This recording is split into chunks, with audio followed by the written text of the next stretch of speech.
All right, hello and welcome everybody. My name is Annie McGrath, and it is my absolute pleasure to serve as the president and CEO at the Seattle Southside Chamber of Commerce. On behalf of our board, our ambassadors, and our staff, I want to thank you all so much for taking the time to join us today for our inaugural Public Safety Summit. As we gather, we respectfully acknowledge that our event is taking place on occupied Coast Salish land and that the Seattle Southside Chamber of Commerce is on the homelands of the Duwamish people. We pay respect to our Coast Salish elders, past and present, and extend that respect to their descendants and to all Indigenous people. This copyrighted event is presented by the Seattle Southside Chamber of Commerce and may not be reproduced or retransmitted in any form without the express consent of the Chamber.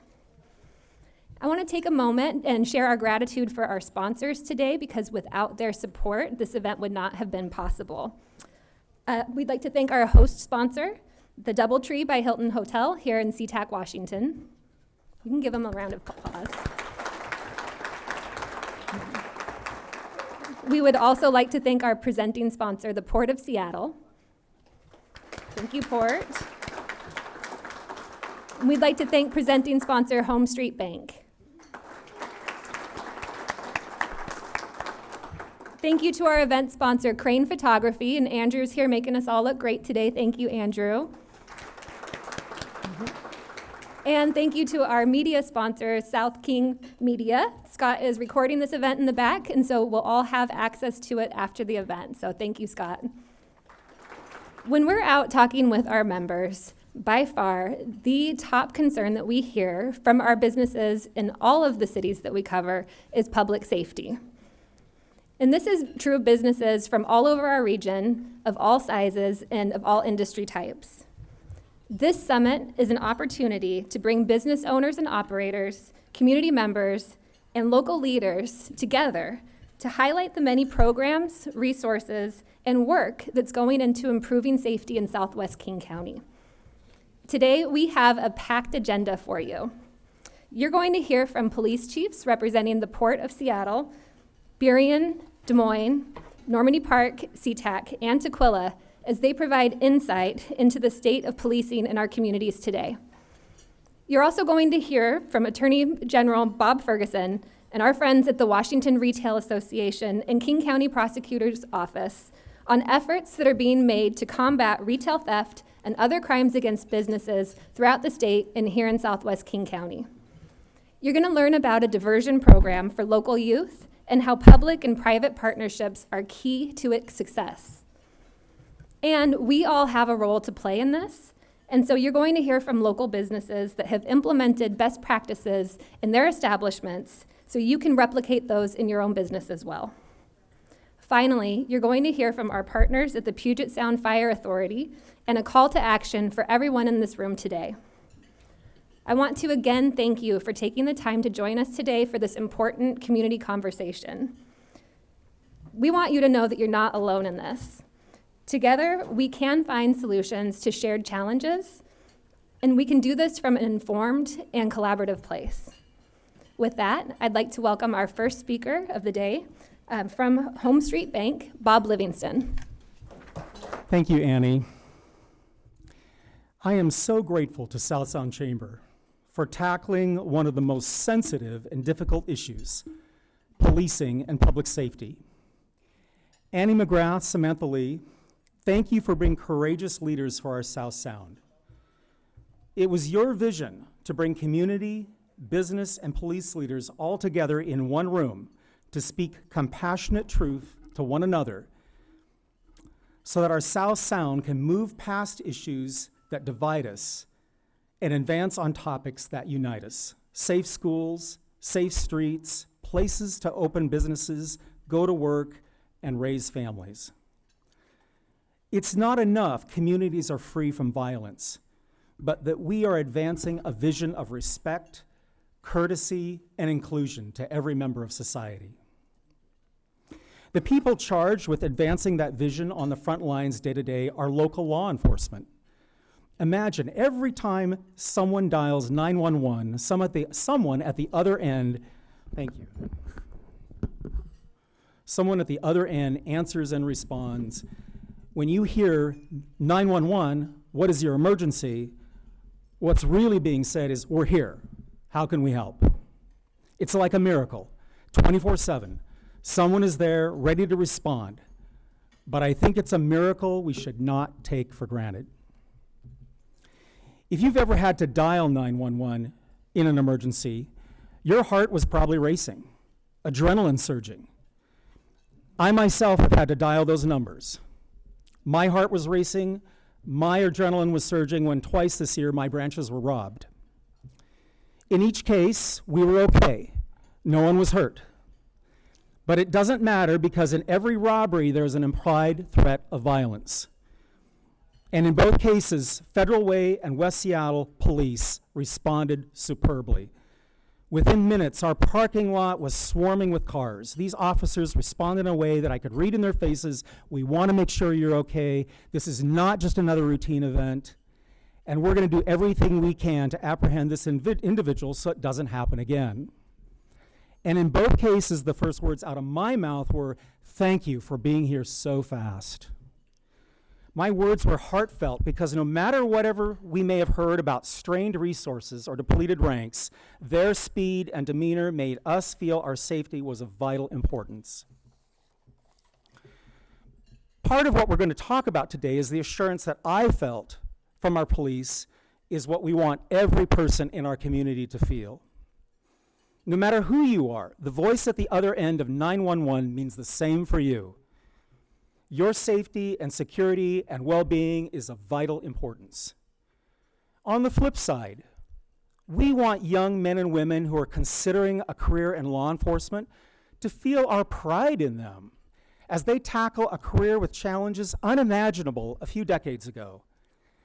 Every day, they will be faced with becoming an expert in mental health, drug overdose, conflict de-escalation, homelessness, domestic abuse, and even what will it take to perform in an unimaginable event such as a mass shooting. What kind of superheroes do young people need to be to consider a career in today's law enforcement? How does a community come together to support them, encourage them? Because I believe respect and care creates positive feedback loops of more respect and care. When communities feel respected and understood, it is easier to return it. And the police, when they feel supported from their communities, find it easier to return the same. It's trust. We create these positive feedback loops of care and trust to one another. That's how life works. That's what today is about. Creating a positive feedback loop of understanding and respect that goes with us when we leave this room. Let's get started.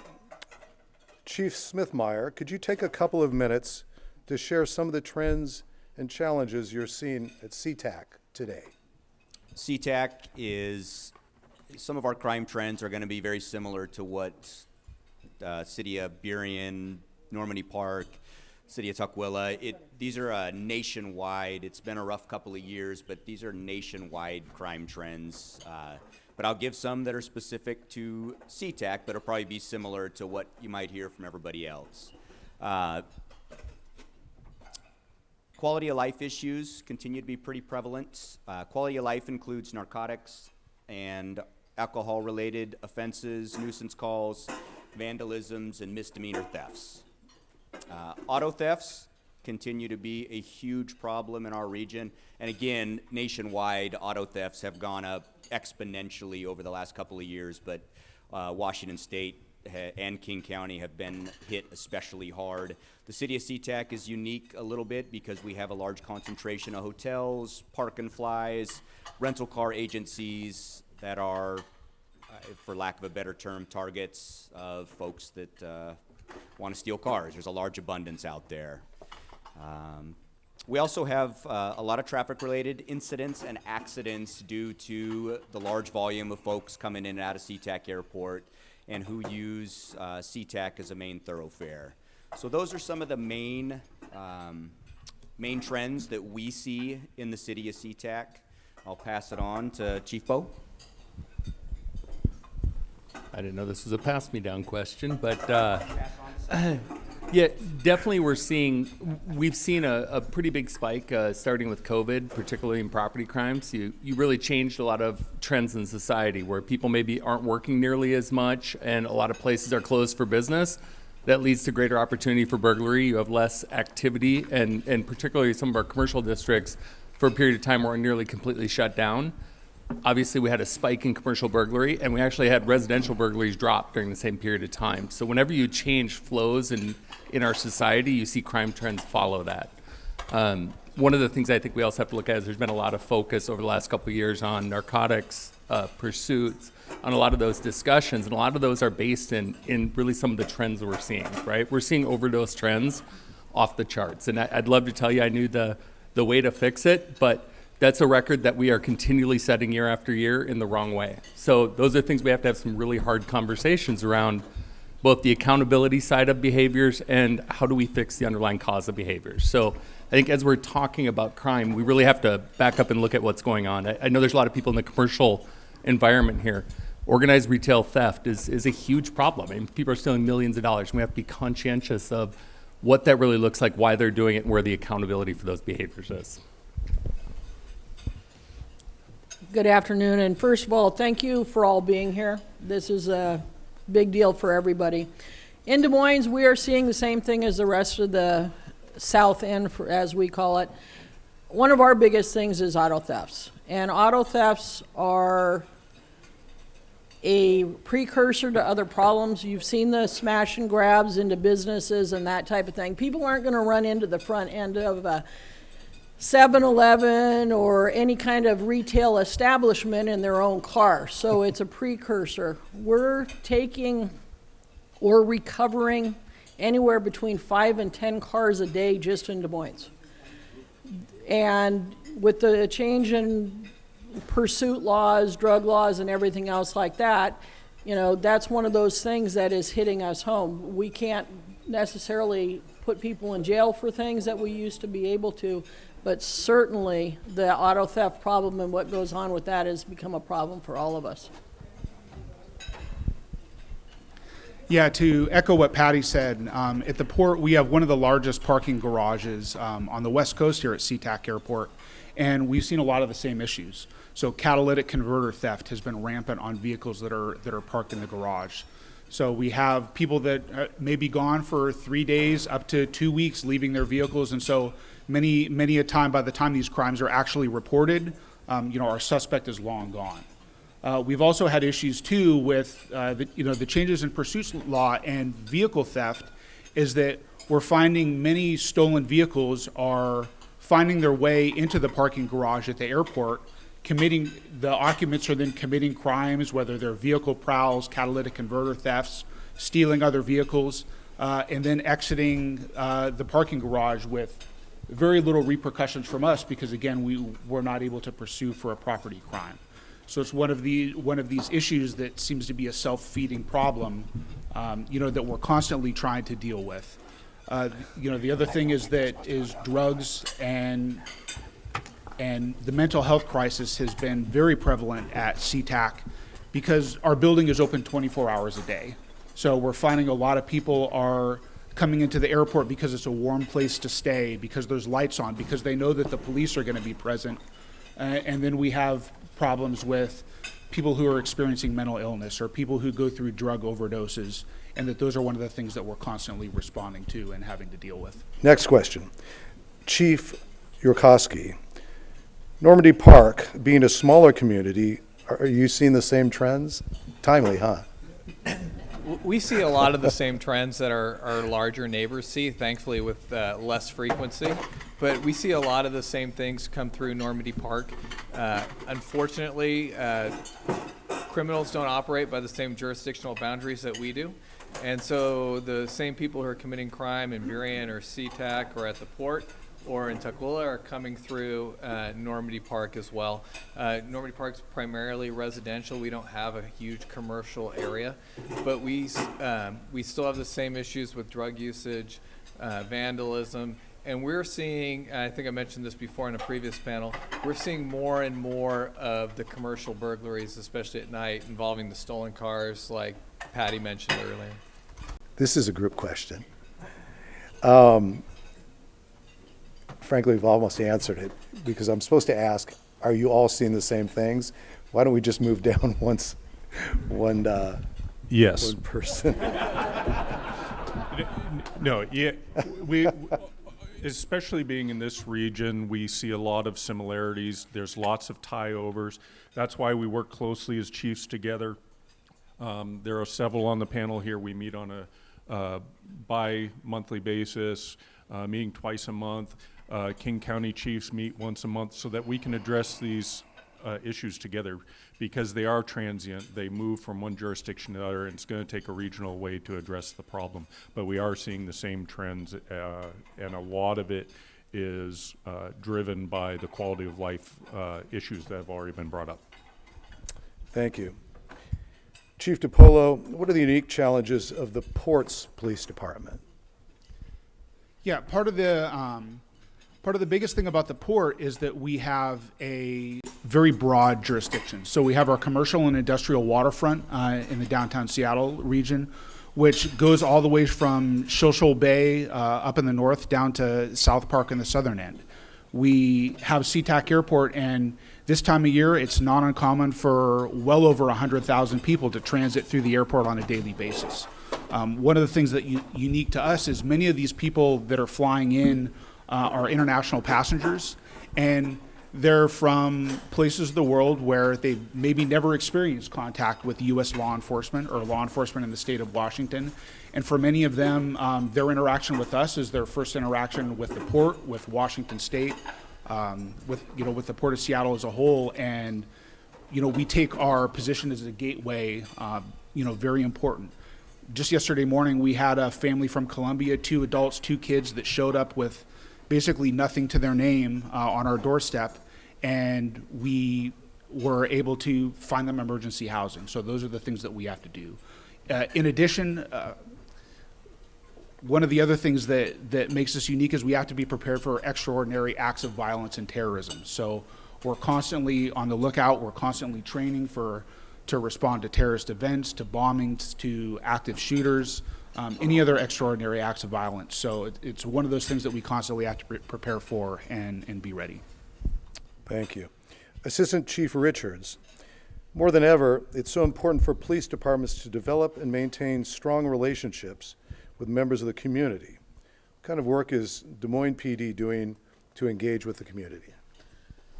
I think there's 2 primary things that we're doing. Number one is we're revamping and putting an emphasis on our Business Watch programs. That is a way for us to engage with our business community, whether it's the clerk at 7-Eleven in the middle of the night or the actual owner of the business during the day, and helping us help you to harden the target, as we like to say, make it so you are less likely to be a victim of crime. And if you are, then getting those contacts, getting that feedback from you guys on what we can do better. Nobody is kidding themselves. Police officers, police departments aren't perfect, but neither are businesses, and let's work together and figure out how we can develop a team and move forward in taking care of the problems for both sides. The other thing we're doing is our community engagement teams in Des Moines. It's called our GPS team, which is getting people services. And those are our outreach workers. Those are the people trying to get people housing, trying to get people into mental health, trying to get them into drug treatment programs and that type of thing. As frustrating as it is for our folks right now, sometimes we can talk to a person 40 times before they'll even agree to take a pamphlet, agree to even start down the path of getting help. Those are the people that are on your doorsteps and that are frustrating for you, but they're equally frustrating for our officers. They genuinely got into law enforcement because they want to help people. And not being able to do that is a struggle for them mentally, but also for you guys as well. And so we're working with both our officer wellness and our community engagement to getting both sides of the coin, for lack of a better term, help. And coming up with a game plan that we can get this taken care of for all of us. Thank you. Chief Bowe, your department recently unveiled a new crime reduction initiative modeled after a successful program in Dallas. Can you share a little bit about the new Hot Blocks crime reduction plan that you're rolling out in Burien? Yeah, thank you. I know I'm on a time limit, so I'll be quick. Try not to get the sign. If y'all think right now about a location that when you're driving, you always drive the speed limit because you see cops there. If you think about that location, we all have that one spot that we slow down every single time. And now I want you to think about how often the cops are actually there. You have convinced yourself based on seeing a cop in the same location 3, 4, 5 times that they are always there. And because of that, you've changed your behavior. If we forward this into the criminal realm, we hired a scientist to look at our entire city in 1 block segments and say, where can I put a cop repeatedly that's going to create that same psychological impact on our community about committing crime in that block? So kind of taking back 1 block at a time, but doing it by analyzing where are we most effective. So we select 3 blocks a month. Every one of those blocks, every hour and a half, we sit there for 12 minutes with all of our overhead lights on. People will see us, they'll recognize us. The total time commitment is 4.5 hours a day. Of resources we already have on with the police department, we just prioritize every hour and a half being in that location with our lights on so people get used to the presence of law enforcement in a location where we can have the greatest impact based on the data scientist or the data analysis. So we do that throughout the city. Dallas saw about a 7% reduction in crime in their community. And I want to repeat that, not in the block, in their community by doing this plan. Because if you put somebody in a location where somebody would otherwise be committing a crime, they don't necessarily move to the next location. Often they won't commit the crime. So what we're seeing in the analytics early on is that we're seeing really good results, and we'll report out at the 90-day and the 180-day mark on how it works, and then hopefully spread that across more communities in King County because we're sharing the data scientists. So. All right, last question. Chief Drever, I understand that police departments across the state are finding it difficult to recruit new officers. Can you expand on what some of the challenges are to hiring and what efforts the Tukwila PD is undertaking to find candidates that meet the high standards of your department? It's extremely difficult for all the departments, but I think there isn't a table in here that doesn't have somebody that their own businesses are having problems hiring right now. This is a phenomenon that's happening across the country with finding people, not just anyone, but qualified people to fill positions that we all have. You throw on top of that a pandemic, you throw in some of the national narrative that's negative against law enforcement over the last 3 years or so, and then throw in some legislation that made it extremely difficult for officers to do the job they so want to do. We've seen an incredible downturn in the recruitment. To give you an example with a few stats, I got hired 29 years ago. When I got hired, I went through a civil service process. It's the same civil service process that we use today. I competed with almost 1,000 individuals for 1 slot. By the time they hired me, there were 2 more openings, and there were 3 of us that got hired off that list of 1,000. I had a civil service list last year with 0 candidates on it. It was a rarity. I haven't had it happen since, but it was the right set of circumstances where we had a small candidate pool. We only had about 8 people put in. And through the process, they didn't make it through the process. Only 1 made it to an interview with the chief's position, which is the last step of the hiring process. They didn't pass the chief's interview because I refused to lower our standards in order to just fill a spot. And that's what it takes. Tukwila has seen an incredible resurgence of our recruiting, but we're still not there yet. And what has helped us manage that recruitment is hiring the right people. We're hiring the right people. They make it through the process. They end up providing a service to our community that goes above and beyond what we've seen in the past because they care about the community. They're individuals that are willing to put the negative narrative behind them. They're individuals that see a higher purpose in calling, which is truly what it takes for any of us to do our job. However, right now, Tukwila, even though we are seeing an improvement in hiring, we're also hampered by the whole process of training and educating our officers.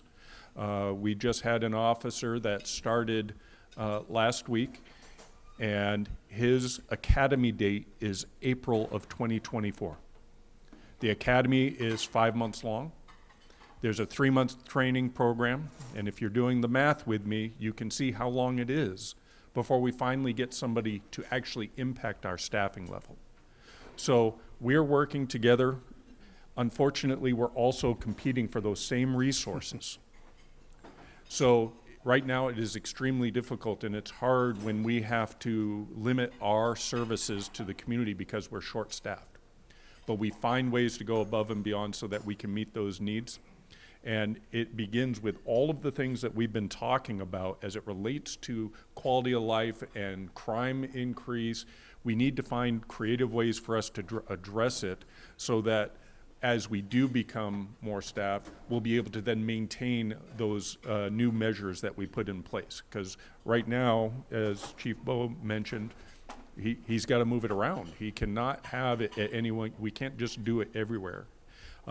Even if we all had the money to staff it, we don't have the bodies. So we're working on it. So thank you. All right, please join me in thanking these police chiefs for their service.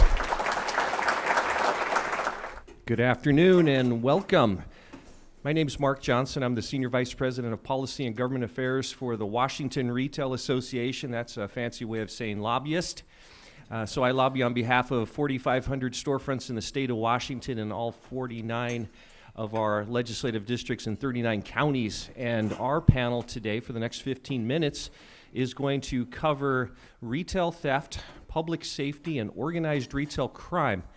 Before I get started, I just want to let folks know that this is the #1 issue for the Washington Retail Association. And to show the dedication and the importance of this, we have our President and CEO here, Renee Sunday. Renee, would you wave, please? Give her a round of applause. And a big thank you to Annie and Sammy and the rest of the team at the Chamber for recognizing the importance of this issue and holding this very, very important forum for us to discuss what's going on. Retail theft accounts for about $2.7 billion a year in the state of Washington alone. $2.7 billion. In the United States of America, it's about $100 billion that is lost through retail theft. It's a huge amount of money, leads to product shortages, it leads to higher prices, but more importantly than the money is the public safety of our customers and our retail employees. That's paramount to us. If you do not feel safe shopping in our stores, or if you do not feel safe coming to work in our retail establishments, we have some real issues. So I'm delighted to share the stage with two very important people, because there's no silver bullet out there. There's no one approach that's going to solve this very complex problem that's facing our communities. It's going to truly take a multi-pronged approach. And I'm delighted that I have two of the prongs with me here today. Not that you're the more important prong, but I'd like to introduce, I'm very pleased and honored to have with me our Washington State Attorney General, Bob Ferguson. Bob is a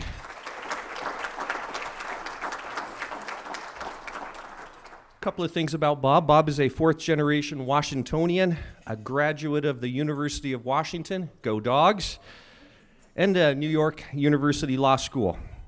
General Ferguson has made finding solutions to organized retail crime and increasing public safety one of his top priorities. Bob and his wife Colleen are proud parents of two 15-year-old twins. Would you please give a very warm welcome for some introductory comments to our Attorney General, Bob Ferguson. Bob? My name's Bob Ferguson. Thanks so much for the warm introduction and the invitation to join all of you on this really important subject. I'll be brief in my introductory comments so we can get to other speakers and to the questions. But organized retail crime, as you just heard, is a huge problem across our society. And one thing I want to mention at the outset, the AG's office, we're obviously a statewide office. You just heard from a number of important local elected officials, right? Local law enforcement officials. As the AG's office, we have kind of an unusual space. It may surprise you, but if someone breaks into your car, for example, if a crime happens in your neighborhood, my office has no authority to charge anybody. Seems counterintuitive. I'm the Attorney General, right? We have this huge team. that what we call original criminal jurisdiction rests with your local county prosecutor and sometimes city attorney. But we have a criminal division, and we can prosecute cases if a local prosecutor asks us to take a case, gives us the authority to bring the case. So we have a criminal team. We help do murder cases in small counties where they might have the resources. The other area we get involved is our issues of statewide significance, where the crime is crossing an arbitrary boundary between one city and another city, or one county and another county, where we can sort of convene folks, bring them together, and try to be helpful with the resources we have. And that brings us to a task force that really we're honored to work with Mark, Renee, and many others to take a look at organized retail theft. And just what I'll say at a high level before turning the microphone over is this brought together law enforcement folks, workers, businesses, you name it, across the spectrum, to look at what we could do to address this really growing epidemic. And a key recommendation that came out of this that maybe we'll talk about in a little bit is creating an actual unit of prosecutors and investigators and others who can actually bring these complex cases you'll probably hear about in a minute, complex cases because they are complex, they're time consuming, and they cross political boundaries. And we're really thankful in this last legislative session, working all together with a number of partners across the state, we're able to get the budget approved for over $2 million to hire those folks and start prosecuting these cases on a statewide basis, coordinate with local officials and law enforcement as well. So it's really an honor to be here to talk about this, and really appreciate the opportunity. Thanks so much. Thank you, General Ferguson. Thank you. And next, I'm very honored and delighted to be joined by a true partner of the retail industry and to the citizens of King County. And our next panelist I'd like to introduce is Patrick Hines. He is the Senior Deputy Prosecuting Attorney, and he's the first Chief Deputy of the newly formed Economic Crimes and Wage Theft Division of the King County Prosecuting Attorney's Office. Patrick has been with the office since 2002 and has served in many capacities, including the Trial Deputy for the Gang, Violent Crimes, Special Drug, and District Court units. Despite his extensive trial experience, however, Patrick has had very limited success in convincing his 11-year-old daughter that her dirty clothes need to go into the laundry hamper. Would you please give a warm welcome to the persuasive Patrick Hines. Patrick? Thanks, Mark, and thanks everybody for the opportunity to be here. Like General Ferguson, I'm very honored to be here and have the chance to talk to everybody about this. I have been recently named within the King County Prosecutor's Office, just so that people know, as our new division chief for our new division, which is the Economic Crimes and Wage Theft Division. As to step to back up, as we discussed a little bit earlier, the King County Prosecutor's Office is the general purpose felony prosecutor for King County. In Washington, the vast majority of felony prosecutions are done by the elected county prosecutors and their respected offices. So that's us. We also do some of the misdemeanor prosecution in certain areas depending on the circumstances, although much of that is actually done by municipal prosecutors depending on where the crimes take place. So that's me, that's where I am. The creation of the Economic Crimes and Wage Theft Division is a new step for our office. We have had an economic crimes unit within the criminal division for years. But when the new elected Lisa Mannion took office, one of her goals was to prioritize and call out and for special attention the specific harm done to the community by economic crimes, wage theft, and related criminal activity. And one of the big things that we have heard loud and clear is the extent to which retail crimes are crimes that don't just impact retailers. They impact the people of the county, they impact employees, they impact just regular folks. It's not just a business crime. That is one of the huge reasons for the decision to create this division. In the division, we cover pretty much everything you can think of when you think of economic crimes, all the way from large-scale securities fraud type cases, all the way down to low-level cases. And retail crimes are firmly situated within that. I'm obviously not alone in this endeavor, and I do want to introduce someone out in the audience as well, and that is Nicole Lawson, who did not tell me where she was sitting, but I had to find her. Nicole Lawson is our dedicated retail crimes prosecutor. We do have one specific person in the King County Prosecutor's Office that is dedicated full-time to this work. There's a lot more retail crimes that takes place in the county than any one person could hope to prosecute. So Nicole's role is primarily to be the point of the spear for our response. She is out there training with people, meeting with people. She handles the cases that rise to the level of seriousness or complexity that someone with her expertise and training handles them. But she screens every case that comes in that is a retail crime, keeps those that are appropriate for her. The rest are screened out and go to other prosecutors who handle them as part of their general caseload. But I want to focus on one part of that because that is the training and outreach aspect. Nicole and I, primarily Nicole, do trainings all the time for our law enforcement partners, for retailers, for community organizations. We are happy to come out and speak with anyone pretty much at any time in order to give a training on some of the things we're going to talk about in this panel, like what does the prosecutor's office actually need in order to prosecute a crime? Why are we sometimes seemingly pedantic about the exact things that we need? And that's what we do, and primarily what Nicole does. So if I could leave you with two thoughts in my comments. One is the extent to which the King County Prosecutor's Office does recognize this as an issue of huge significance for the people of King County. That doesn't mean that when push comes to shove, we'll be able to do anything in particular with one particular case. But what I can promise you is that we take all of them very, very seriously and want to mount the best response that we possibly can, particularly in working with our law enforcement partners to address this issue. The second is, if you have a need for some sort of training that we can provide, let us know because we'll show up. Thank you, Prosecutor Hines. First question is for our General Ferguson. Your Organized Retail Crime Task Force was funded, as you mentioned. Please explain to us what's the difference between an ORC offense and maybe a subsistence or petty shoplifting offense. What is the difference between ORC and petty shoplifting? Thanks for asking that question, Mark, 'cause it's an important distinction in terms of what we're focused on. So we see all kinds of crime, obviously, in our community. What we're focused on with this organized retail crime, and I'm glad you asked because it's important to define that, it is what it sounds like. It's organized. It's not an individual who's got an individual drug problem, who's stealing a couple candy bars and a bottle of Coke at the store. This is an organization that has someone going in, stealing large amounts of products, taking those products and reselling them on the market, typically online. So to heighten the imperative of this is, so for example, this impacts consumers in pretty fundamental ways, as has been alluded to, but let's say baby formula, for example, is a very popular item for these organized retail crime rings. That's what they are. They steal that baby formula and put up on an online market. Well, you may think when you go onto Amazon, you're buying from a reputable business that has stored that baby formula in the way you would certainly expect for the safety of your child, but let's be honest, that's not happening if someone is going through an organized crime ring and they're not storing it the right way, and now you are unwittingly buying that online. So it's organized, massive amounts of money, cases. We've had images that we show when Renee and I have traveled around the state doing these presentations of huge warehouses full of literally millions of dollars of items that they are selling online. So there's a big distinction. What we're trying to focus on here is this organized criminal element.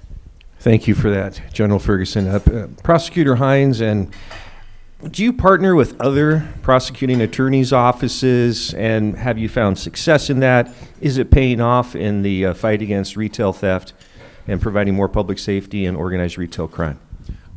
Yes, we do, and yes, absolutely it does. Obviously, we partner very closely with our local law enforcement partners, but we also partner and try to partner as much as we can with the prosecutors for municipalities that do the bulk of the misdemeanor prosecution. Because I do think there is a bit of a misnomer or a misinterpretation sometimes that if something is not being prosecuted as a felony, it's not being taken seriously. And I just don't think that is accurate. What a misdemeanor means can vary from place to place, but in the majority of our jurisdictions in King County, having a misdemeanor conviction and the penalties that go along with it, as well as the potential diversions to services, those are important steps in the criminal justice system. One of the things that we do try to focus on, and I think we're having great success with and wish to expand more, is being able to partner with our misdemeanor prosecution partners. So whether that's the City of Seattle Attorney's Office or the prosecutors for other municipal agencies, is it allows for a little bit of proportionality and making of judgment calls in response to that. And what I mean by that is, when you have a felony prosecution, unless there's a felony, there's no chance of the person going to prison, right? That's a precursor for it. And they certainly will be in custody for longer. The downside, though, is that a felony prosecution always takes substantially longer and delays the imposition of the consequences. A misdemeanor, you're not going to be looking at prison, but you may be looking at jail, and you may be looking at diversion to appropriate treatment agencies or services in the appropriate cases, but it can happen much faster. So we need to work in conjunction with our misdemeanor prosecutor partners in order to have that proportionality of response, to look at a given case and a given defendant so that we can make that judgment of what is more effective here, a lower level punishment but a faster imposition of that punishment, or are we dealing with someone with where what we need is a longer punishment, but we're willing to take longer to get there, and we can't have that unless we're working in partnership. The other, and if I could, I'm sorry, I'm going to go a little bit further if I could. The other thing that is hugely important is, in order for a felony prosecution to be built in a retail crimes context, what we are almost always doing is gathering together a bunch of smaller incidents, lower level misdemeanors, and combining them, what we call aggregating them, in order to create a felony. And what we find is, and this is totally reasonable, those are often scattered across the county. And we won't know that someone is potentially one of our felony offenders until they've already had a case filed in Bellevue, and a case filed in Des Moines, and a case filed in Federal Way. We have the ability and the willingness to gather those cases, bring them back into King County Superior Court and charge them as a felony. But we can only do that in coordination, cooperation with those misdemeanor prosecutor partners. Thank you for that, Prosecutor Hines. We just have a couple minutes left. Last question for General Ferguson. So the legislature funded you a little over $2 million. What do you plan to spend the money on to bolster the task force? And who supported this legislation besides the Retail Association? You bet. So I've received the 1 minute warning, so I'll be quick on this answer. But now I know how you guys have been right on schedule here. These guys are good. Couple things. So number one, in terms of how the money is going to be spent, it's more than $2 million, by the way, that the legislature, at the request of a lot of folks, have funded. So specifically, it's going to fund 4 investigators, 2 prosecutors, and a data analyst, which is really critical. So just to be clear, this is a team. This is all they're going to do. Okay? Patrick and the King County Prosecutor's Office has a ton of crime to be responsible for. What's unique about this is its unit. This is all they do. Okay? And that's why we think it's going to help. In terms of folks who helped, hey, it was organizations as you might expect, right? Renee, Mark, the Retail Association, but also workers, labor unions, folks who represent the workers there on the ground who are deeply impacted by serious crime that endangers their welfare and the public's welfare. So it really was a coalition of folks who really came together, and that's what made it really gratifying to work on. And we're hoping to come back maybe in a year and talk about the actual prosecutions that we can partner with Patrick and Nicole and their teams and others across the state to really bring some more accountability to this really serious problem. Thank you. I just want to say a big thank you to our Attorney General Bob Ferguson and our King County Prosecuting Attorney Patrick Hines. Would you please join me in giving them a big round of applause? Good afternoon, everyone. My name is Jimmy Hung. I am the Chief Deputy Prosecutor for the Juvenile Division of the King County Prosecutor's Office, and I'm going to quickly introduce myself and kind of tee up the conversation a little bit. We're going to talk to you about a really innovative, powerful juvenile diversion program that we piloted in Westfield Center. So like Patrick, I'm a lifelong prosecutor. I've been a prosecutor for King County since 1999. I've prosecuted all sorts of cases, from DUIs all the way to homicide cases and everything in between. And the last 10 years I've been had the privilege of supporting our juvenile practice and leading that effort. Probably more importantly, I'm a lifelong King County resident. I have a 12-year-old daughter. Her favorite place to shop is Westfield Center. One of my best friends from college owns a store or is a tenant at Westfield Center.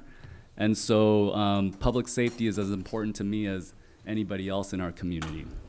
But also as a lifelong prosecutor, I think I'm also an expert in criminal justice and a little expert in kind of how our system works. And what you're kind of hearing from everybody is that to really address public safety, we need a multi-pronged approach. we need a lot of tools in our tool belt, because if I've learned anything, if it just came down to arresting people and prosecuting people, we would probably have the safest community in the world. But crime is complex, and especially when we're talking about children, it's incredibly complex. Now, one of the things that we do also know about our justice system is while we need to continue to support police, we need to continue to support prosecutors and the court system, we also know that the system can be pretty slow, right? And so just to give you a sense of how a case might roll through the criminal justice system, if someone commits a crime, the police have to investigate it, and then they send it to my office, we have to review it, and then we might file charges, we might not file charges, we might send it back to the police to do more investigation, and they might bring it back to us, and then we'll review it again. And we have due process, and then we have to charge a case, and that can sometimes take months. And if we're talking about a child who has caused harm in our community, stolen something, if any of you have children, maybe the worst thing that we could do is wait months before we hold them accountable, hold them responsible, and help them learn from their mistake.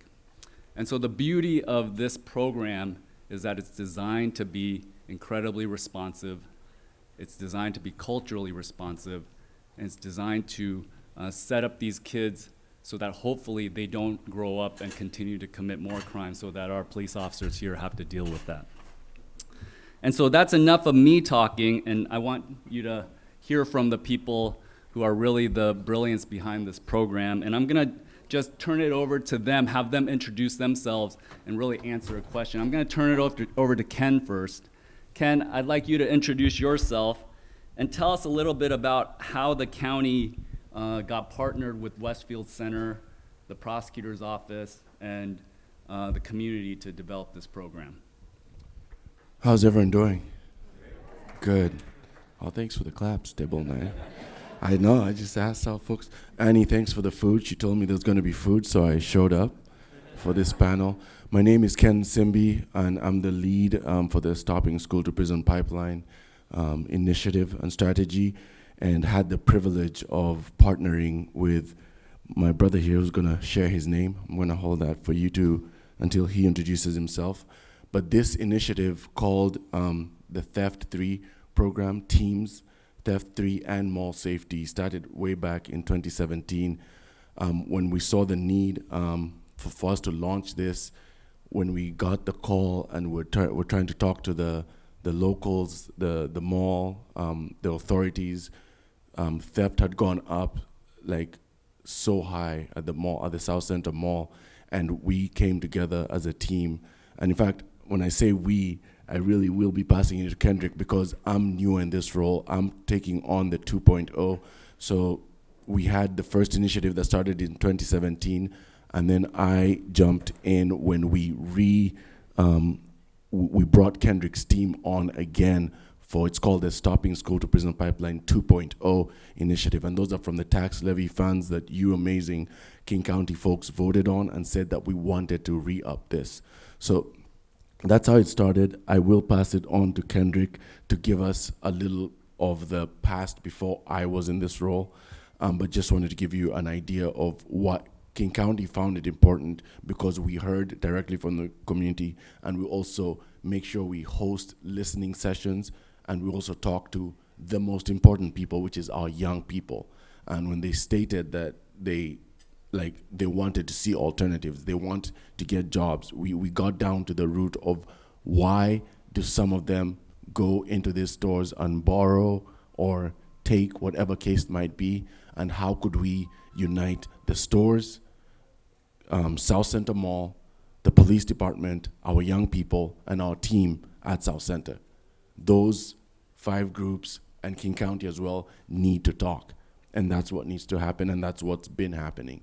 So do you mind if I know you're the one facilitating You this. read my mind, Ken. Okay. So I'm going to invite Kendrick to introduce everyone to yourself, to your organization, and then really tell us sort of at a high level, how does the Theft 3 Mall Safety Program work? And specifically, I know there's 2 prongs to it. There's an aspect that deals with the shoplifting, and then there's an aspect that deals with how do you keep that mall community and safe and environment safe. Yes. So speak to that. Okay, good evening, everyone. I mean, good afternoon, sorry. And as Ken alluded to, we go around doing these presentations a lot, so we call this the Ken and Ken Show. So here we go. First of all, I want to just say thank you to our wonderful partners at South Center Mall, Westfield South Center Mall. And I would be remiss if I didn't give a shout out to Arda, to Singh, and to Anthony, who are in the building today, because without those guys, this project would not be where it's at. And then you'll also hear from Dan in a minute, who is a definitely great supporter of the work. But my name is Kendrick Glover, and I have the honor and privilege of founding and of being the executive director of Glover Empower Mentoring. And we are a mentoring organization who started off in 2014 as a way to be a bridge to community and to young folk, because we saw a lot of times that young people didn't have access to role models and to mentors. And what this thing has ballooned into since then is something truly amazing and special. I had the privilege of serving as an intern for King County Council member Larry Gossett, who I also worked alongside Bob Ferguson when he was a council member on the staff back in 2007 and 2008. With that, I had an opportunity to be privy to something that was coming down the pipeline, which is called BSK, Best Starts for Kids. And under that initiative, which was voted by the residents of the county, they wanted to see some change, and particularly change around young people being prosecuted for low-level misdemeanor crimes.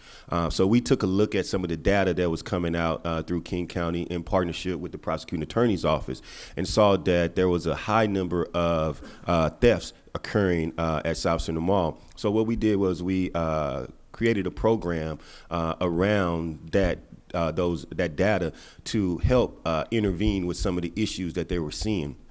So the Theft 3 and Mall Safety Program, it provides an alternative to filing charges against young people. And what that means is that through collaborations with partners from Best Starts for Kids, Westfield South Center Mall, and the management and security, and as well as TPD, myself, along with other community-based partners, we encourage positive behavior to connect young people to with mentor, guidance, and support, and employment assistance. So how the program works is that say Sephora, which is a makeup store, right? If a young person goes into that makeup store and steals something, they're gonna, if they get caught, of course, they're gonna be brought to Tukwila PD will arrive on the scene, and we have a great relationship with Tukwila PD and the officers that are staffed at the mall. What they'll do is they'll bring this young person, instead of taking them down to 12th and Alder to the detention center, they'll then bring this young person on site. We have intake specialists at the mall every day of the week.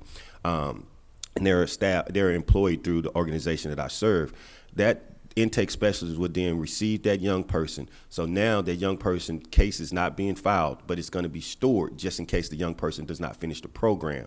So the young person then will be have an intake done on them. So it's a one-page report. It's just getting their geographical information, their name, parents' name. After we receive that information, then we call the parents.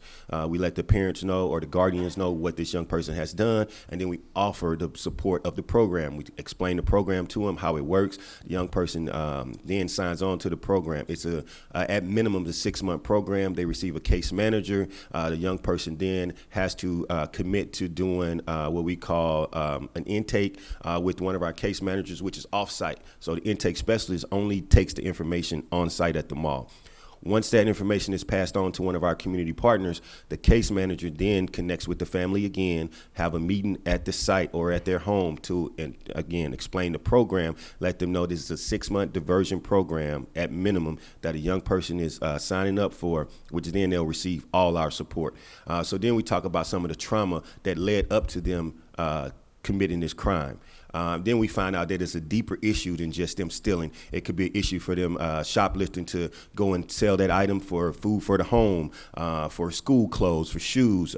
It's so many underlying issues that we hear from these young people that it's kind of heartbreaking in a sense, because then when you hear the story behind why there's a shoplifting, you're like, wow, what can I do to support you so that you don't make these mistakes again? And then how do we create a system to where you're not then becoming a repeat offender, so you'll have to, when you grow up, do these things again. So this program has been in existence for about 6 years, and through this partnership, it has been amazing, and we continue to look forward to doing this down the line in the future.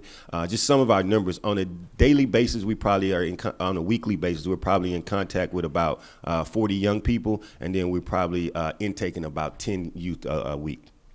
All right, 5-minute warning. I'm going to kick it over to Dan, have you introduce yourself, and then speak a little bit to why Westfield's decided to partner in this way, and what are some of the positive things that you've seen come out of the program? Absolutely. Good afternoon, everybody. My name is Dan Kennedy. I'm the Senior Vice President over Security and Risk for Westfield for the U.S. portfolio, which is down a little bit now from 30-plus assets to about 20, mainly aligned up and down the West Coast and the East Coast in major cities.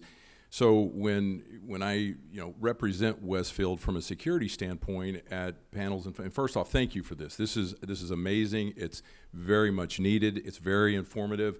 Everything that's come out from the panels so far has just been, in my opinion, from what I've seen across the country, spot on, and very much something that we've got to discuss and roll into action.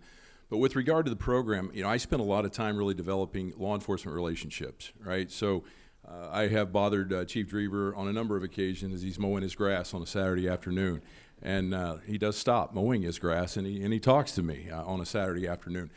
But what is unique in the sense of what we have here at Westfield South Center with the T3 AMS program is the first of, and really the only one we have within our portfolio as far as diversion programs go.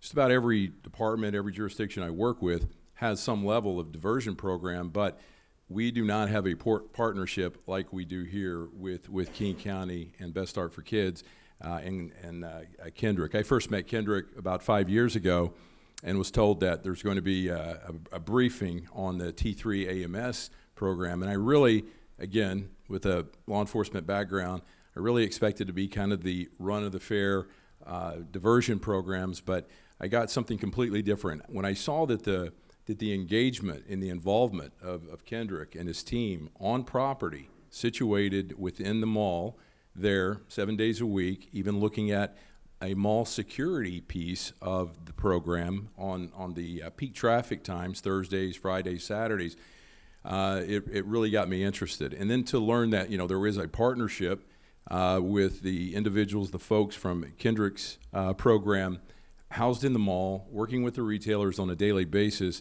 I knew right then there's probably there's a higher probability, boy, I'm getting the warning sign already, of success here than anywhere I've seen in the country, because it is located in an environment where relationships can be built on a daily basis between the executing entity as well as the retailers, the stores, the folks who need to make these referrals and be willing to participate in the program. And from the 5 years now that I've watched the program grow and evolve, and I think we've situated it now where we've got them set up kind of almost really right out as a storefront in the property with high visibility, maximum visibility. We're very proud to be partnered with the program. And listen, again, I have a law enforcement background, and I'll be the first to say we can't always arrest our way out of everything. And with resources the way they are and the challenges that you've heard so much about so far this morning and this afternoon, I think this is an opportunity where applicable, where it makes sense, and where we have young kids who have a willingness to turn things around, and the business impact is minimal. This is a great opportunity, and we're really proud and happy to be a partner. Thank you, Dan.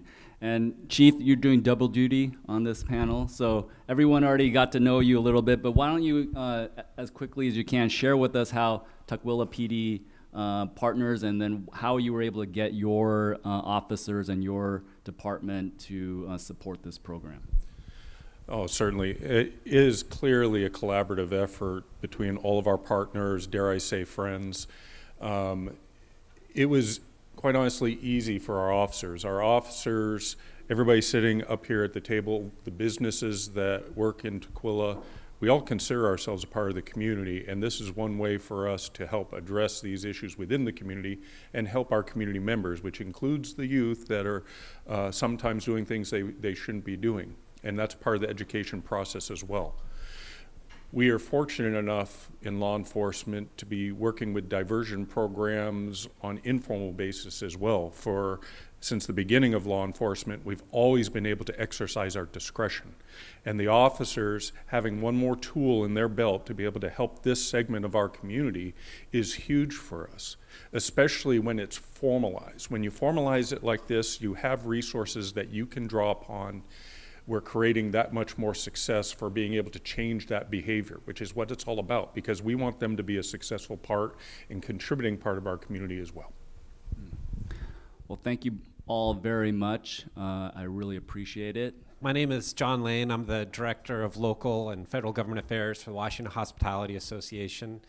We represent about 6,000 members statewide in the restaurant, lodging, and entertainment business. And this past year, public safety became one of the top priorities for our membership in front of the legislature for the first time. I mean, usually you think we're working on issues with food safety and other things, but unfortunately our employees have sort of become kind of the front line in some of these battles.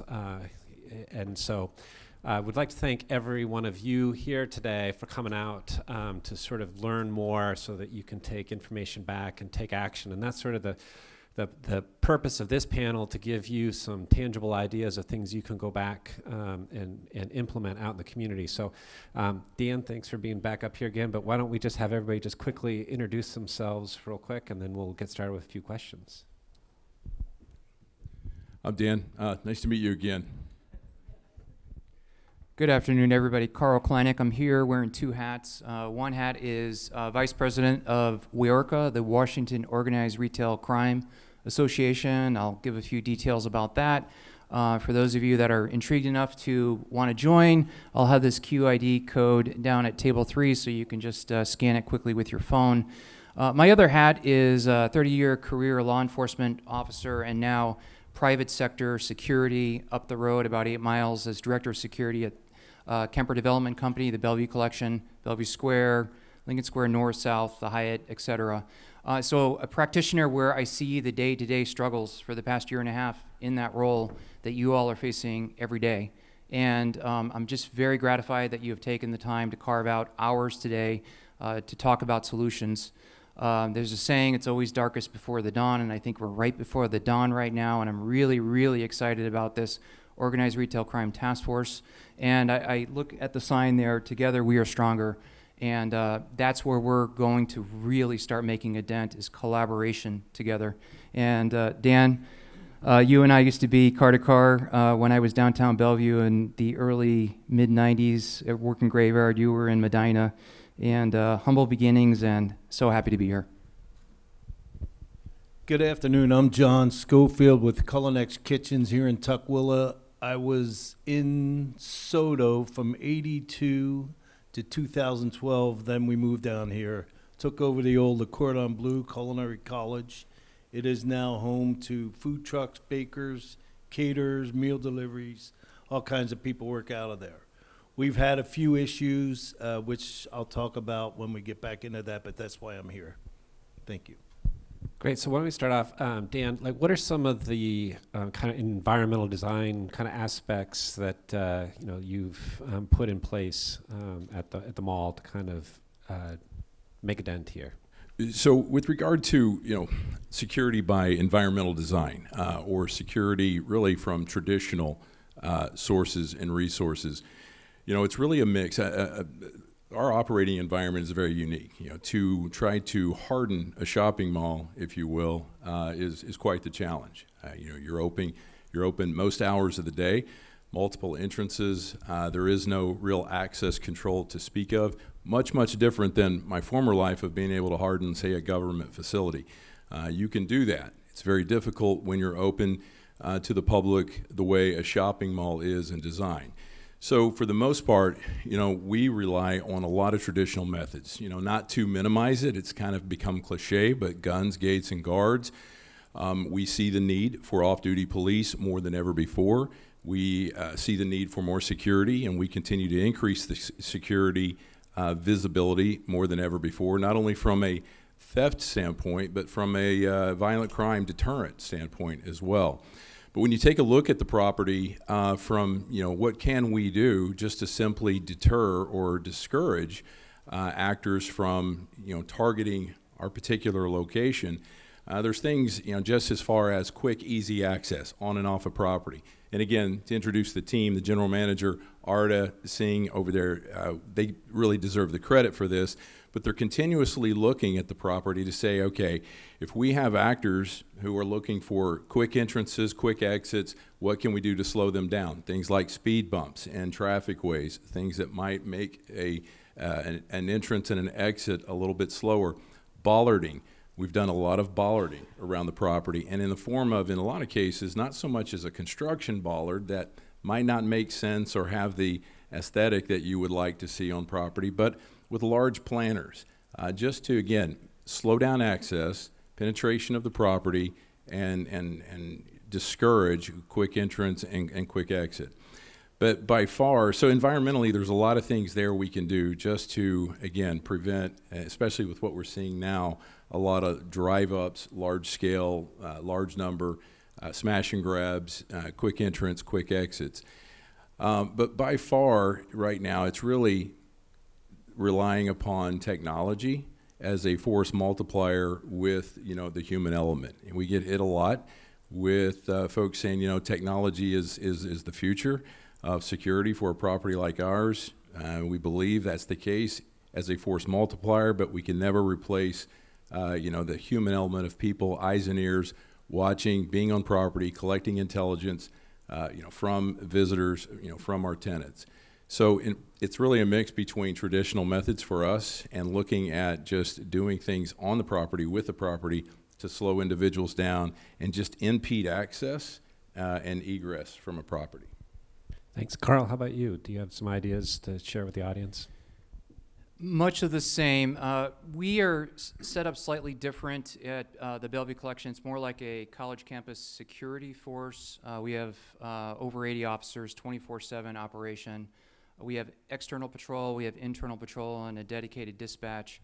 The camera aspect is super, super critical, both from a crime prevention aspect, but also as an early warning system that crime might be about to happen so that we can notify Bellevue PD. We have trained officers. We invest a lot of time, 2 weeks in training before we ever put them in a uniform. And they're looking for behaviors out in the parking lot, such as a vehicle that parks in a remote area, nobody gets out. And then they repark in another remote area, and nobody gets out. Oh, and that plate doesn't have license plates. So when they do finally get out, cameras follow them. We have one of our plainclothes officers take a picture of the VIN to call NORCOM to see if the car is stolen. If it is, Bellevue PD already now knows that there's a stolen vehicle, and they can descend upon that area in a controlled manner to safely arrest that person and hold them accountable.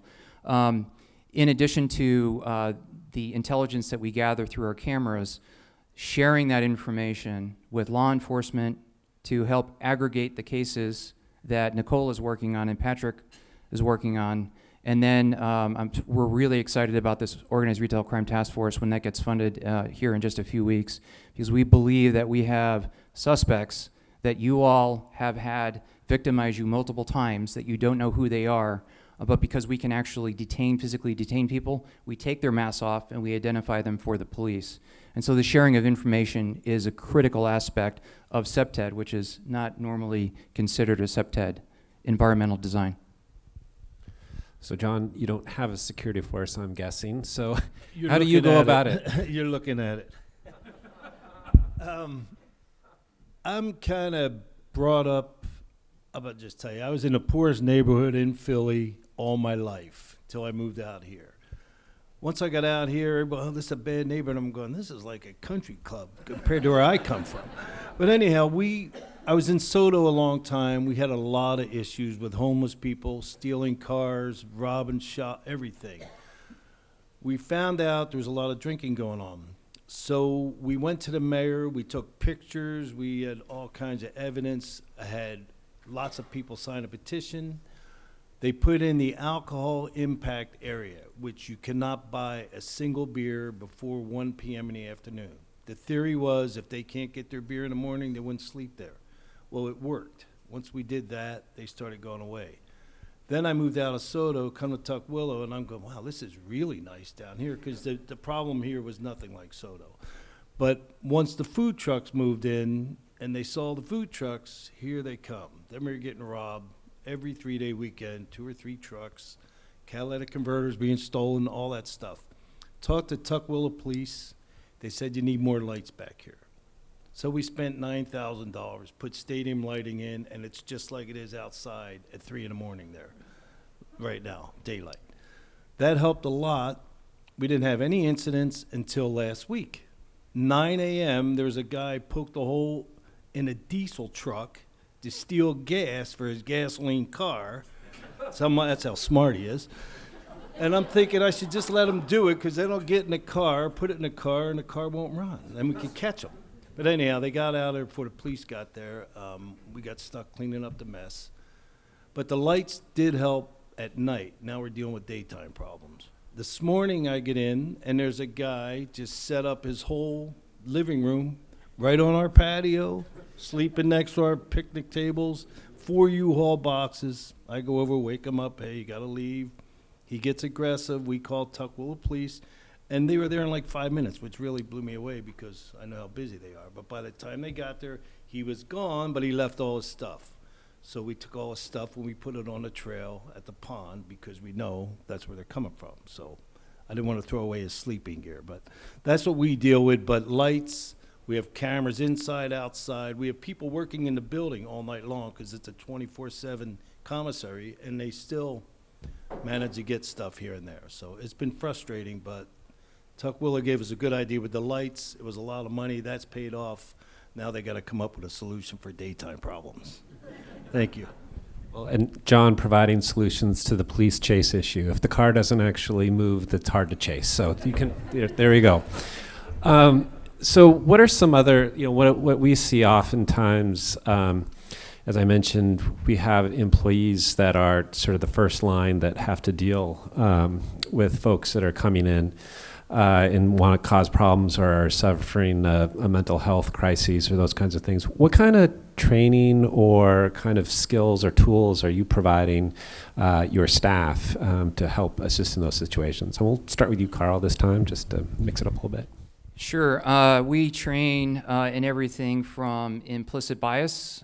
We all have it. It's managing that and being aware of that. That is super critical. To first aid, de-escalation, being able to understand if somebody is a polydrug user, substance abuse disorder person, mental health issues, making furtive movements toward their waistband that might prove that they have a weapon, but also interacting with the softer side of law enforcement through Bellevue Fire Cares, multidisciplinary response to try and figure out what the problem is and how we can help. And it's empowering our employees. Just yesterday, Nicole came to one of our quarterly trainings and provided everything from how best to write a report to what does prosecute mean. And we talked about keeping yourself safe and abiding by your corporate policies, but also sharing the word and letting somebody know that can make a difference, not keeping that information to yourself. John, how about you? I know, having been in the Soto area, I'm sure you've dealt with this for a number of years. Well, back then it was different than here. I had 12 mechanics working for me, and some of them guys used to go out and talk to them, tell them to get out of here. One time the police stopped by and thanked us for doing things that they weren't allowed to do. But, it helped. We'll save that for the after-hour discussion. Tukwila is a little different. It's not as bad as Soto was, but we usually, like when they steal a catalytic converter off a truck, it's not just the cat that the truck loses. They lose 3 days of revenue, which is about $2,500 a day. They can't get it back from their insurance. It's not covered. So now we got a policy. If you see something, say something. If it don't look right, tell me. Call, I don't care if it's 3 a.m. Let somebody know. Because a lot of people just see somebody walking around the parking lot and they think they belong there. Well, they don't. And now we have badges with pictures, what company you work with, for everybody in the building. So at least now we know they're supposed to be in a building or not. So when it's a 24/7 operation, it's a little more difficult than 8 to 5. So, but it's basically, if you see something, say something. Don't hesitate to call the police if it don't look right. Thanks. Dan, what kind of tools are you empowering your employees to have out there? Well, in addition to what's already been said, because we are very much involved in what's already been discussed, but we've seen a little bit of an evolution the last few years as we've talked about the increase in violent crime, theft. It's also been a level of violence, with some of the homeless as well, and we've seen that at a number of our properties, as well as repeat offenders who are banned from the property and ultimately trespass. We do have a banning policy if someone commits a actual criminal act or even violates our code of conduct, which as a private property owner we have posted.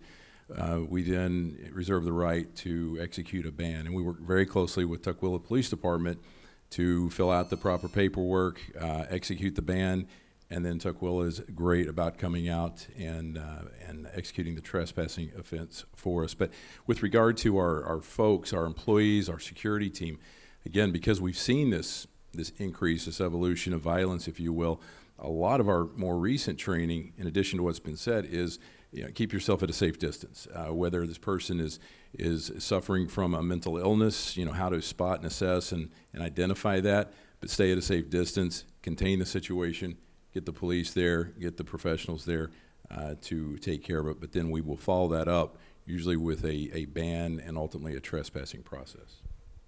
So I know they're going to give us the hook here shortly, so I just want to open up here to see if there's anything that you've been really wanting to tell this audience that we have missed over or didn't have a question for. So anybody? Yeah, John, go right ahead. When I was in Soto dealing with all these homeless people, there were some that you actually wanted to help because the guy was just down and out.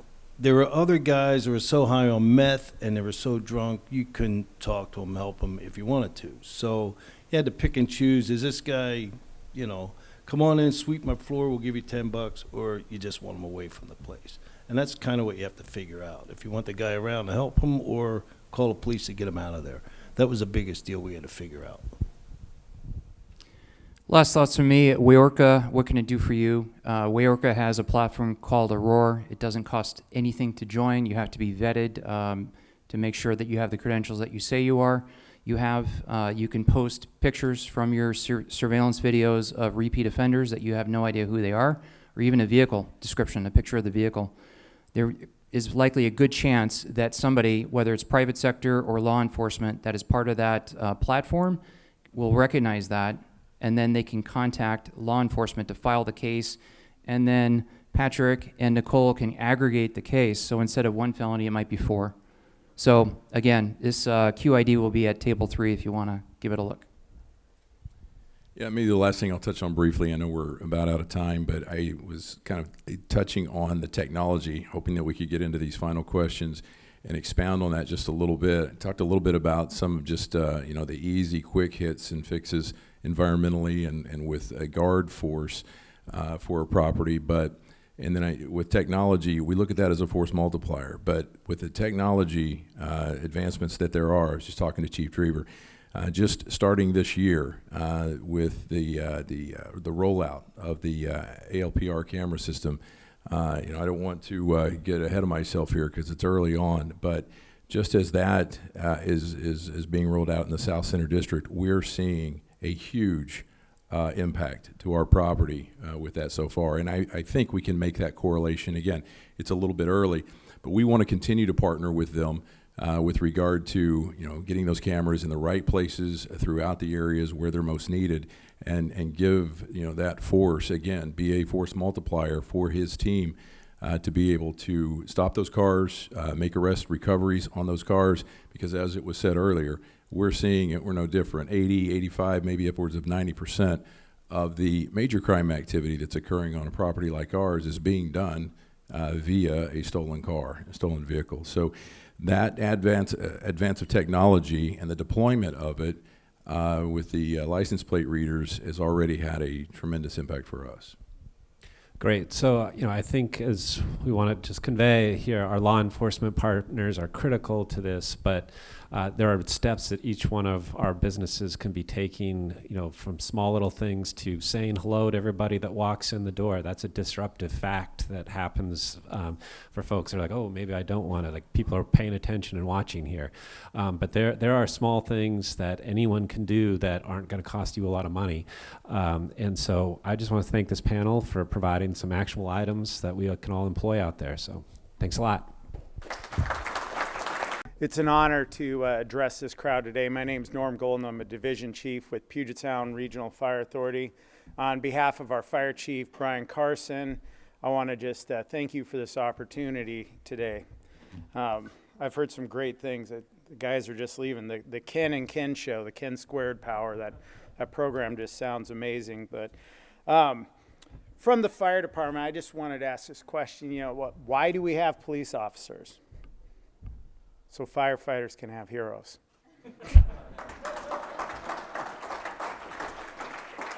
We heard a lot about Tukwila and Tukwila Police, and they're singing the praises. And that's where I worked last year, is the City of Tukwila Fire Department. And I can tell you firsthand, excellent. I've worked with, I think, every department that spoke today. And one of the things, together we are stronger. I'd add to that, together we are better. The way that we're solving a lot of the public safety issues are by finding ways to partner. And when I say I was with Tukwila Fire Department is now part of Puget Sound Regional Fire Authority. And Tukwila Fire Department was small. We worked very hard. Each person wore a lot of hats, and we weren't able to do a lot of things. January 1st, 2023, literally we threw a switch, and Tukwila community tripled the resources. We now have the ability to do things that, as a deputy chief in Tukwila, I had no resources, no money, no time to even look into it. We instantly are doing that. We're a fully accredited fire department. We have a CARES unit. We have a fire prevention office that's large enough to tell people coming in to develop, can you meet our timelines? Can you get inspections done? Yep, we can. And we have a public education and a community outreach that goes to the schools. When guys and gals are graduating in the next couple of weeks, we're going to be out there with our fire engine saying, hey, great, good job. This is a big accomplishment. By the way, come work for the fire department or police department. But we'll be out there. We have this community outreach that we didn't have before. And this is all because we're better together. And one thing I'll tell you, there's a thing that I learned from my therapist called compassion fatigue. And it's something that happens a lot to police and fire. And a lot of people don't know, fire department, we do all the medical services. I'm an emergency medical technician. Aaron's a paramedic. We do medical services. When 911's called, somebody's shot, stabbed, we come and do that. And a piece that's missing with a lot of people saying we have too many police is the only reason I get to do my job is because they're the cover for us. They're the overwatch. I literally get to run in and start caring for the injured person, and I don't even think about it. Because what's going on is chaos, and they're handling it for me. And when there's not enough police, I can't imagine what our paramedics are doing today, because they can't focus on it. They're staying in their rigs. It's called stage, and they sit there while the clock ticks. And the doctors that train us tell us, you guys have about 10 minutes to get them off the ground, headed for Harborview. 10 minutes from the time that it happens. So it has to be dispatched. We have to drive there, and we have to provide that care. We have 10 minutes. And we stage sometimes longer than 5, 10, 15 minutes. So if you think about that, we need the police to save people's lives, just like they need us for putting out fires or any of the other services we did. So I wanted to ask that this is interactive. How many people know what a CARES unit is? Carl mentioned Bellevue CARES. Oh, the president of Rotary knows. Okay. Kate knows. That's awesome. So very few people. So CARES is a very important thing. I'm going to introduce this is Deputy Chief Aaron Tyerman, and he's with our community risk reduction. And January 1st, 2023, when that switch was thrown, the community of Tukwila had a fully operational CARES unit. And what CARES does is huge and impacts everything that every panel person talked about. So with that, I'd like to introduce Chief Tyerman.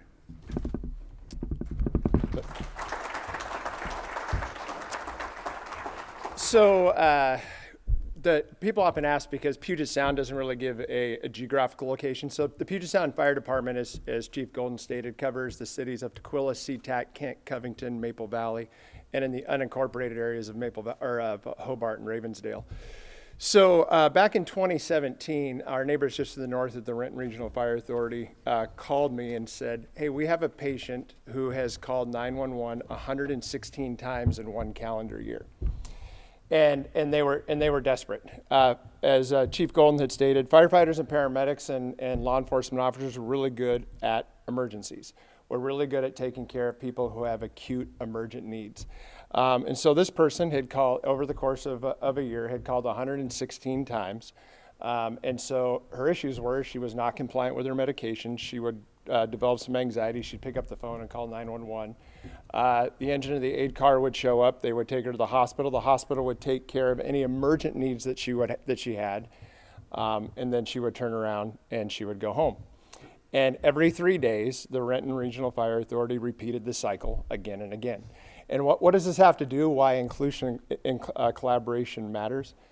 So after 2017 and 2018, the fire chief for the Renton Regional Fire Authority called and said, we need your help. So the FD CARES program is Fire Department Community Assistance, Referral, and Education Services. And it was started in 2014 by then the Kent Fire Department because we were experiencing the same problems. So our firefighters, our paramedics, and our police officers would go out and they would see the same person over and over and over again. And we had one of two options. When I was a paramedic, I had one of two options. Somebody picked up the phone and called 911 and I'd respond, and I could either take them to the emergency room or I could leave them at home. There was no other option that we had. So back then, they started the FD CARES program. It was started with one person, and what she would do is she'd go out and just sit with these people to try to figure out, is there something that we can do to help you, besides, so you don't have to pick up the phone and call 911. Over the last 10 years, that program has evolved to where we currently have a social worker and a registered nurse that are deployed on fire department units. We currently have 3 units. In 2 months, we'll have 4 units that run 7 days a week from 8 o'clock in the morning to 8 o'clock at night. The beauty is when we go out on 911 calls on emergency units, the second that we get on scene, the clock starts ticking. We're trying to mitigate the problem and get in service as fast as we possibly can. The beauty of our FD CARES program is there's no clock. Our nurse and our social worker will take care of a patient and sit with them for hours if needed in order to be able to mitigate their problems. So what makes this program special is that our nurse and our social workers are able to take care of chronic medical needs and then chronic needs like housing insecurities, food insecurities, people who are homeless, people who need resources that they don't have access to. They're good at providing those in the moment, but what makes this team very successful is the relationships that they have. They know where to send people if somebody needs drug or alcohol counseling.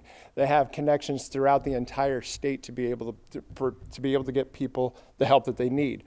So I'm proud to say this is the only program like it in the United States to have a nurse and a social worker that are actually forward deployed into the field 7 days a week.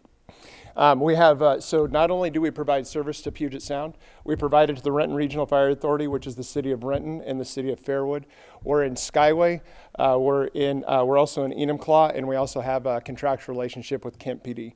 So our Kent police officers can call for us directly. We can go out and help to mitigate people who don't have necessarily medical issues. It's had a huge impact on the community. And to go back to the original woman who was calling 911 all the time, on our first day of contractual service with the Renton Regional Fire Authority, our nurse and our social worker went, the patient was actually at Valley Medical Center, went in, sat with her, was able to get her the help that she needed, get her into a facility where she could be cared for and she could be safe, and she's never picked up the phone and called 911 again. Thank you.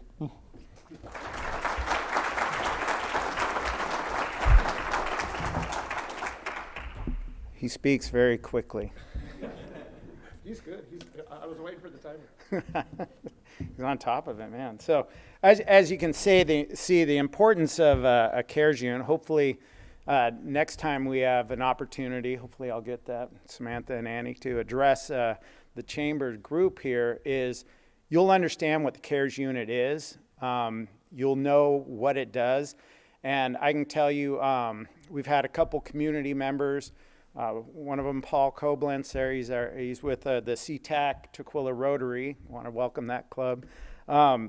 Was able to ride along with the CARES unit, and it makes a big difference. It's one of the few things that I call actually moves the needle. It makes a change, and that's huge.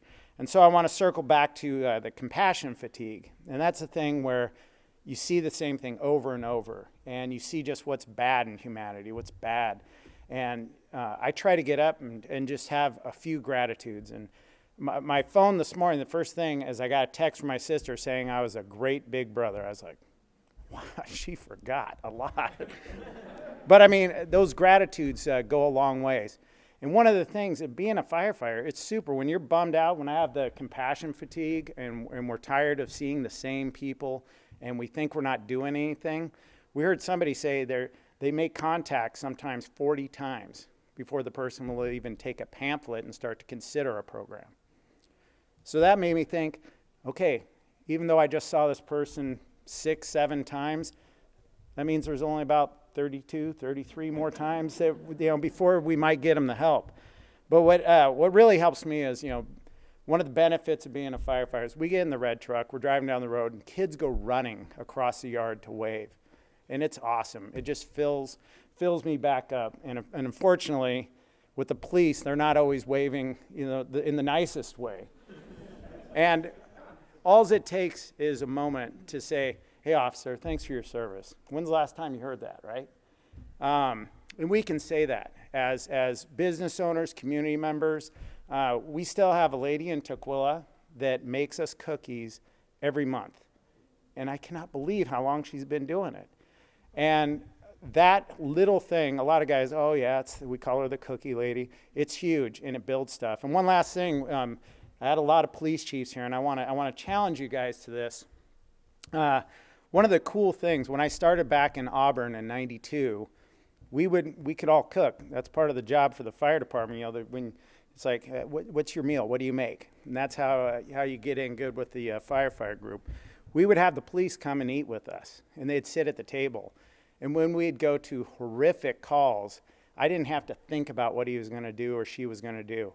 I knew them because we ate meals together, we laughed together, we hung out. Just the way that they moved, I could tell they are covering me, and I can focus on my job.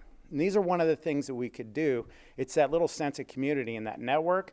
And what we find with our behavioral health struggles is a lack of network. It's a lack of network. The folks outside of your business that are drinking, waiting to drink at 6 in the morning and stuff like that, I would say they probably do not have that network. And we know that. And so I'd ask the police chiefs to think about this, and the fire chiefs and everybody else. Welcome each other to our home. The firehouse is a great place to come and eat. If you don't believe me, ask any of the Rotarians, because we held our Rotary meetings in the firehouse. And that sense of community is huge, because together, that's how we're going to solve all these issues, is that networking sense of community with the security folks, the folks down in Olympia getting the laws changed, prosecutor's office. I didn't know the Attorney General was referred to as General. Me and Aaron go, oh, that's pretty cool. But in closing, I got to hit a few things here. It's my honor to thank all the speakers for being here today and who share a commitment to keeping the Southside community safe. And of course, thank you all the attendees for making time to be here today. Connecting and convening on the issues impacting our community and working in collaboration to find solutions is central to the work at Seattle Southside Chamber of Commerce. And we appreciate your engagement and support. Please stay. We're going to have a networking event right here in the room, and I challenge you to go and talk to somebody that's not within your comfort zone. You know, police and fire, we tried to hang out, and it feels good. You know, hey, that's another guy with the uniform. But go and talk to somebody else that does lobbying work, that does well, the security guys will talk to you. You know, challenge you to talk to somebody outside of your comfort zone and make that new connection. Because as we grow this network, I really do think that is a step in the right direction. To what somebody said earlier, we're at the dawn before the everything comes back to where we're really going to move forward. And it's been a hard 3 years, but this is the start of, look how much sunshine we've had in May and June already. There's something great happening. So with that, thank you for your attendance.